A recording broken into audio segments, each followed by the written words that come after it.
प्रिय विद्यार्थियों, यह है कीर्तिमान एकेडमी ऑफिशियल यूट्यूब चैनल। मैं पूजा मैम आप लोगों के लिए लेकर हाजिर हूँ पेट 2023 सामान्य हिंदी के में। आज टॉपिक है विलोम शब्द। तो आज मैं मॉक टेस्ट शुरू कर रही हूँ। पहले आइए जान लेते हैं विलोम शब्द कहते किसे हैं। तो विलोम शब्द के विपरीत भाव या विपरीत अर्थ को प्रकट करने वाले जो शब्द होते हैं उन्हें हम विलोम शब्द कहते हैं। किसी भी शब्द का विलोम उस शब्द की प्रकृति पर ही निर्भर करता है।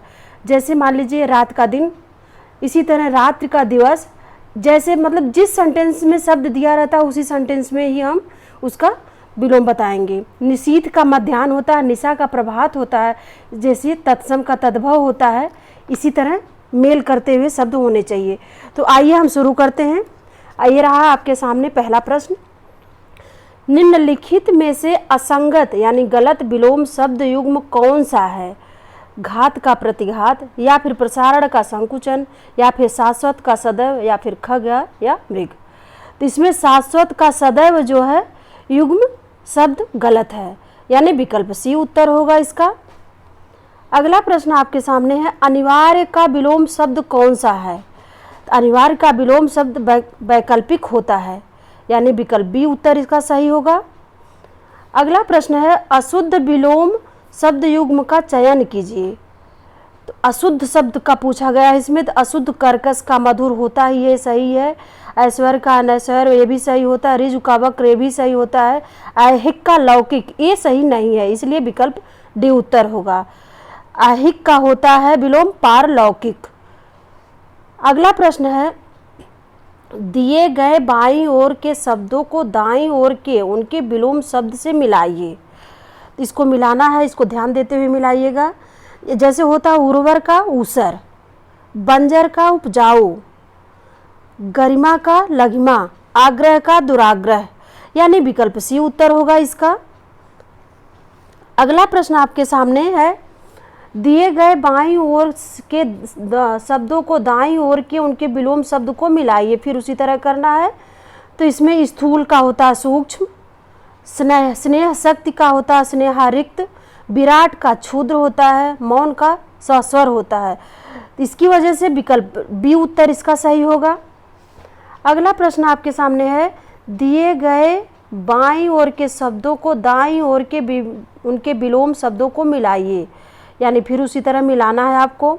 ध्यान देते हुए मिलाइएगा। देखिए इसमें गणतंत्र का राजतंत्र होता है, स्वतंत्र का परतंत्र होता है, वैतनिक का अवैतनिक होता है, दहन का समन होता है, यानी सीधा सीधा मिल रहा है। तो इसलिए विकल्प सी उत्तर इसका सही होगा। अगला प्रश्न है, प्रश्न संख्या 7 से 8 तक। नीचे लिखे शब्दों का वह जोड़ा चुनिए जो एक दूसरे के विलोम ना हो। ये ना हो शब्द को ध्यान देना है। तो इसमें गुण का अवगुण, देव का दानव, सम्मान का आज्ञा, तरल का ठोस। इसमें विकल्प सी उत्तर होगा इसका। सम्मान का अपमान होता है, ना कि आज्ञा होता है। तो विकल्प सी उत्तर होगा। अगला प्रश्न आपके सामने है, इसमें से कौन सा विलोम शब्द त्रुटिपूर्ण है? इसमें से आपको बताना है। जय का पराजय सही है, सार्थक का निरर्थक सही है, पतन का उन्नत सही है, धर्म का पूर्ण, यही विकल्प गलत है। धर्म का पूर्ण यानी पाप का अधर्म पाप का पूर्ण होता है, ना कि धर्म का पूर्ण होता है।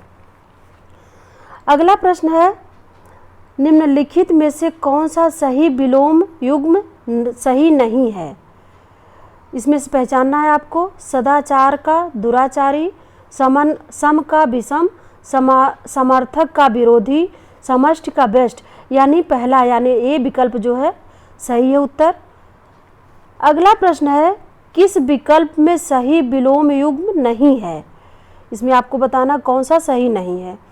प्रशंसा का निंदा, सज्जन का दुर्जन, प्रलय का ध्वंस, स्वकीय का परकीय। इसमें सही विकल्प है विकल्प सी उत्तर होगा इसका। ध्वंस का प्रलय, ये युग्म सही नहीं है। अगला प्रश्न है, निम्नलिखित में से मौन और संपन्न शब्दों के क्रमशः सही विलोम शब्दों का चयन कीजिए। मौन और संपन्न का, भाषण का निष्पन्न, मूक का विपन्न, मुखर का विपन्न, मौखिक का आसन। इसमें विकल्प सी उत्तर इसका सही होगा। मौन का मुखर होता है, संपन्न का विपन्न होता है। तो विकल्प सी उत्तर होगा इसका सही। अगला प्रश्न है, किस विकल्प में विलोम युग्म सही नहीं है? किस विकल्प में? तो रुक्ष, निस्निग्ध, वरदान का अभिशाप, समास का व्यास, सधवा का निर्धवान, यानी विकल्प डी उत्तर इसका सही होगा। सधवा का विधवा होता है। अगला प्रश्न है, निम्न में से किस विकल्प में सही विलोम शब्द युग्म नहीं सही है? तो इस जटिल का सरल, ये भी सही है। आसक्त का नासिक्त, यही गलत है, यानी विकल्प बी उत्तर सही होगा इसका। आसक्त का अनासक्त होता है। अगला प्रश्न है, कौन से विकल्प का विलोम जोड़ा सुमेलित नहीं है? इसमें से आपको पहचानना है कौन सा सुमेलित नहीं है। सरल का जटिल, ये भी सुमेलित है। साकार का निराकार, ये भी सुमेलित है। सादर का निरादर, ये भी सुमेलित है। साक्षर का अक्षर, यही सुमेलित नहीं, इसलिए विकल्प डी उत्तर होगा। साक्षर का निरक्षर होता है। अगला प्रश्न है, किस विकल्प में सही विलोम युग्म है? सही विलोम युग्म बताना आपको। सांझ का दोपहर, कृपण का दाता, शुष्क का क्षुद्र, प्रसन्न का प्रफुल्ल। तो सही शब्द बताना है आपको, तो इसमें सही विकल्प बी सही उत्तर होगा इसका। अगला प्रश्न आपके सामने, किस विकल्प में सही विलोम युग्म नहीं है? नहीं, इसमें कौन सा नहीं है ये पहचानना आपको। तो कुसुमित का कंटकित, कीर्ति का अपकीर्त, घन का तरल, विरह का मिलन, यानी कीर्ति का अपकीर्त, यही सही नहीं और बाकी तीनों सही हैं। कीर्ति का उपकीर्ति इसमें दिया है, जबकि अपकीर्त होना चाहिए। अगला प्रश्न है, किस विकल्प में सही विलोम युग्म है? नूतन का पुरातन, किस सही पहचानना आपको। नूतन का पुरातन, जोड़ का मेल, कर्कश का खुरखुरा, निषिद्ध का तुच्छ, यानी नूतन का पुरातन, यही जोड़ा सही है, विकल्प ये उत्तर होगा सही इसका। अगला प्रश्न है, किस विकल्प में सही विलोम युग्म है? नेकी की भलाई, तरुण का किशोर, विभक्त का पृथक, दीर्घकाय का कृशकाय, यानी विकल्प डी उत्तर इसका सही होगा।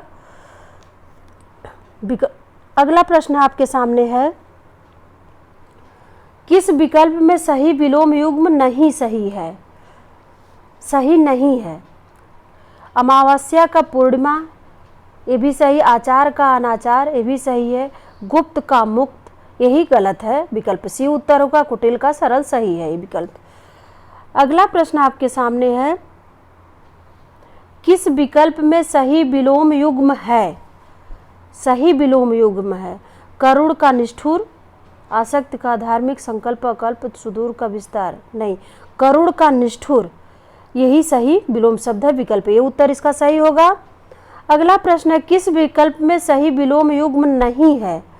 सुगम का संगम, भोक्ता का भोग्य, प्रसन्न का विशस्त्र, समास का व्यास, यानी इसमें कि एक भी विकल्प सही नहीं सुमेलित हो रहे हैं, तो इसलिए इसका एक भी गलत प्रश्न सही नहीं माना गया, इसको आयोग ने गलत मान लिया है। अगला प्रश्न है, ऋजु का विलोम क्या होगा? तो ऋजु का विलोम होता है वक्र, यानी विकल्प डी उत्तर सही होगा इसका।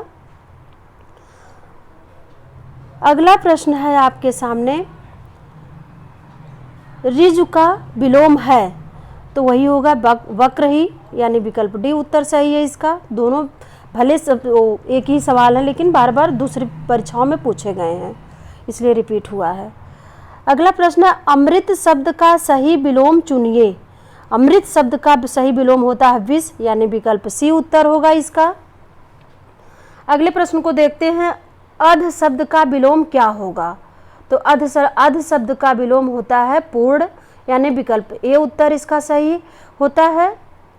उससे होता है पूर्ण शब्द दिया, लेकिन अध के साथ आधा लगना चाहिए था, आधा अगर मिले तो भी वो विकल्प सही माना जाएगा। यहाँ पूर्ण दिया है तो पूर्ण भी सही है। अगला प्रश्न, अथ का विलोम शब्द क्या होगा? तो अथ का विलोम शब्द होता है इति, यानी विकल्प बी उत्तर होगा इसका सही। अगला प्रश्न आपके सामने है, उचित विलोम शब्द का चयन कीजिए, यानी अर्वाचीन का हमको विलोम शब्द बताना है, तो अर्वाचीन का विलोम होता है प्राचीन, विकल्प बी उत्तर होगा इसका। अगला प्रश्न आपके सामने है, अधोलिखित में से अभिज्ञ शब्द का विलोम शब्द क्या होगा? तो अभिज्ञ शब्द का विलोम शब्द होता है अनभिज्ञ, यानी विकल्प डी उत्तर सही है इसका। अगला प्रश्न है एकल का विलोम शब्द क्या है? एकल का विलोम शब्द होता है बहुल, यानी विकल्प डी उत्तर सही है इसका। अगला प्रश्न आपके सामने है बर्बर शब्द का विलोम शब्द बताइए। तो बर्बर शब्द का होता है सभ्य विलोम शब्द होता है, यानी विकल्प डी उत्तर होगा इसका। अगला प्रश्न आपके सामने है आविर्भाव का सही विपरीतार्थक शब्द बताइए। आविर्भाव का सही विपरीतार्थक शब्द होता है तिरोभाव, यानी विकल्प सी उत्तर होगा। अगला प्रश्न आपके सामने है अतिवृष्ट, अदृश्य, आकर्षण शब्दों के सही विलोम शब्द होंगे, यानी क्रमशः इसमें से कौन कौन से इसके विलोम शब्द होंगे, तो किस विकल्प में सही भी दिया गया है। तो इसमें होता है अतिवृष्ट का होता है अनावृष्ट, अदृश्य का सादृश्य, आकर्षण का विकर्षण, यानी विकल्प ये उत्तर सही होगा। अगला प्रश्न है आविर्भाव का विलोम शब्द क्या है? तो आविर्भाव का होता है तिरोभाव, यानी विकल्प ये उत्तर सही है इसका। अगला प्रश्न आपके सामने है उन्मूलन का सही विपरीतार्थक शब्द चुनिए। उन्मूलन का सही विपरीतार्थक शब्द होता है रोपण, यानी विकल्प डी उत्तर सही है इसका। अगला प्रश्न आपके सामने है उन्मीलन का। वो पहला प्रश्न था उन्मूलन, ये है उन्मीलन। उन्मीलन शब्द का विलोम निम्न में से कौन सा है? तो उन्मीलन शब्द का विलोम होता है निमीलन, यानी विकल्प बी उत्तर होगा इसका। अगला प्रश्न आपके सामने है उद्दत का सही विपरीतार्थक शब्द चुनिए। उद्दत का शब्द विपरीतार्थक शब्द होता है विनीत, यानी विकल्प ए उत्तर होगा इसका सही। अगला प्रश्न आपके सामने है घृणा शब्द का विलोम कौन सा है? तो घृणा शब्द का विलोम होता है प्रेम, यानी विकल्प ए उत्तर सही इसका। आगे प्रश्न है उथला शब्द का विलोम क्या होगा? उथला शब्द का विलोम क्या होगा? गहरा, छिछला, समतल या उभार। तो उथला शब्द का गहरा होता है, यानी विकल्प ए उत्तर सही होगा। कोप का विलोम शब्द क्या है? कोप शब्द का विलोम शब्द है कृपा होता है, यानी विकल्प ए उत्तर सही होगा। अगला प्रश्न आपके सामने है चिरंतन का सही विपरीतार्थक शब्द चुनिए। चिरंतन का सही विपरीतार्थक शब्द नश्वर होता है, यानी विकल्प ए उत्तर सही होगा इसका। अगला प्रश्न आपके सामने ग्रस्त का विलोम शब्द क्या है? तो ग्रस्त का विलोम शब्द होता है मुक्त, यानी विकल्प बी उत्तर होगा इसका। अगला प्रश्न है गुप्त शब्द का विलोम शब्द बताइए। तो गुप्त शब्द का विलोम शब्द होता है प्रकट, यानी विकल्प सी उत्तर इसका सही है। इसी तरह आगे प्रश्न है चपल का विलोम शब्द क्या है? तो चपल का विलोम होता है गंभीर, यानी विकल्प ए उत्तर इसका सही है। आगे प्रश्न है जटिल का विलोम शब्द बताइए। तो जटिल का विलोम शब्द होता है सरल, विकल्प ए उत्तर सही है। आगे प्रश्न है निम्नलिखित में से अमृत का विलोम क्या होगा? निम्नलिखित में से अमृत का विलोम क्या होगा? तो अमृत का विष होता है, विकल्प डी उत्तर सही होगा। इसी तरह आगे प्रश्न है आवृत शब्द का विलोम क्या है? तो आवृत शब्द का होता है अनावृत, अनावृत, इसलिए विकल्प डी उत्तर सही होगा इसका। अगला प्रश्न है जड़ का विलोम क्या है? तो जड़ का होता है चेतन, यानी विकल्प डी उत्तर होगा इसका सही। आगे प्रश्न है हर्ष का विलोम बताएं। हर्ष का विलोम होता है विषाद, विकल्प बी उत्तर सही होगा इसका। आगे प्रश्न है ह्रास का विलोम शब्द क्या होगा? तो हास शब्द है, हास का विलोम शब्द क्या है? तो हास का होता है रुदन, विकल्प डी उत्तर होगा इसका सही। आगे प्रश्न है सुषुप्त का विलोम शब्द क्या है? सुषुप्त का जागृत होता है, यानी विकल्प डी उत्तर सही होगा। तो ये था आज का वीडियो। ये वीडियो कैसा लगा हमें कमेंट करके ज़रूर बताइएगा। अब हम मिलते हैं आपसे अगली वीडियो में, तब तक इसको देखते रहिएगा, शेयर और सब्सक्राइब जरूर करिएगा और शेयर दूसरों को जरूर। तब तक के लिए आपसे नमस्कार।